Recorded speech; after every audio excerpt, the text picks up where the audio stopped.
আজকে মায়ের হেড নিয়ে রান্না করব মোরলা মাছের চচ্চড়ি। আসসালামু আলাইকুম বন্ধুরা, আপনারা সবাই কেমন আছেন? আশা করি ভালো আছেন।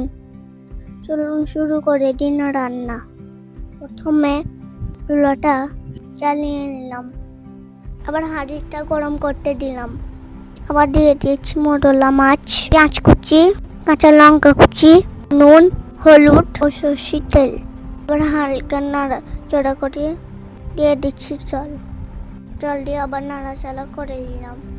নাড়াচাড়া তারপর ডেকে ডাকলাম। বন্ধুরা, আমাদের গোলাপ গাছে কত সুন্দর গোলাপ হয়েছে। এবার ঢাকনা খুলে দেখে নিচ্ছি মাছের কেমন অবস্থা। দেখুন বন্ধুরা, কত সুন্দর হয়েছে।